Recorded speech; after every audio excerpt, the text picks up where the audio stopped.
पंढरपूर शहर पोलिसांकडून आवाहन. भाविकांनी तात्काळ सुरक्षित ठिकाणी जावे.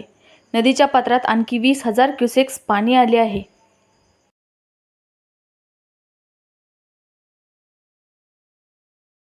झोपू नका.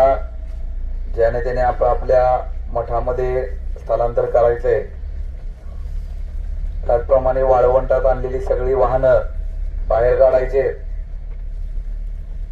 कार चालक, शासकीय वाहनं सोडून जे काही वाहनं इथं आहेत त्यांनी तात्काळ आपली वाहनं बाहेर घेऊन जायचे. अन्यथा नो पार्किंगचा शासनाच्या आदेशाचे उल्लंघन केले म्हणून त्या प्रत्येक वाहनावर 10,000 रुपये ऑनलाईन फाईन टाकण्यात येईल.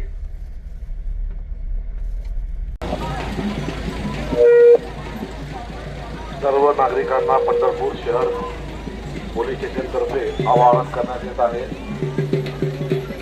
मुंबई धरणातून भीमा नदी पात्रामध्ये सुमारे 8 ते 10,000 क्युसेक इतका पाणी साठा सोडण्यात आलेला आहे. त्यामुळे भीमा नदी पात्रामध्ये पाण्याची पातळी वाढत आहे. तरी सर्व भाविकांनी जुन्या दगडी पुलाचा वापर करू नये. नवीन दगडी पुलाचा वापर करावा व आपले पालखी दिंडी ज्या ठिकाणी आहे त्या ठिकाणी स्थलांतरित व्हायचे आहे.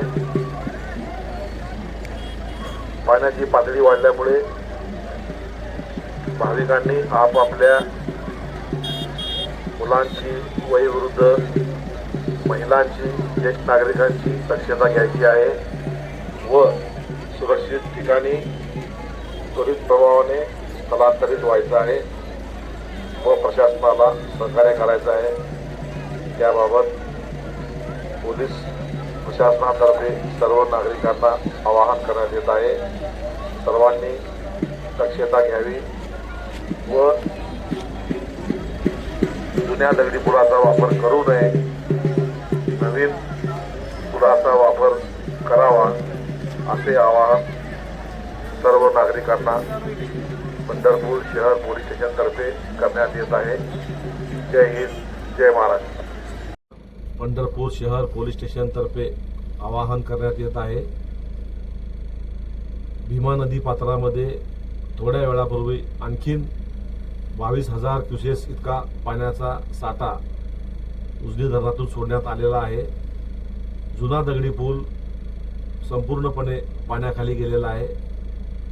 त्यामुळे भाविकांनी तात्काळ सदरची जागा सोडून आपल्या मठामध्ये सुरक्षित ठिकाणी स्थलांतरित व्हायचं आहे. कुणीही पाण्यामध्ये लहान मुलं, वयोवृद्ध महिला, वयोवृद्ध ज्येष्ठ नागरिक यांना घेऊन जाणार नाही.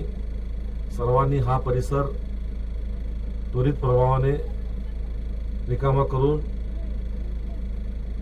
कुठलीही जीवितहानी होणार नाही याबाबत दक्षता घ्यायची आहे व सुरक्षित ठिकाणी स्थलांतरित व्हायचं आहे.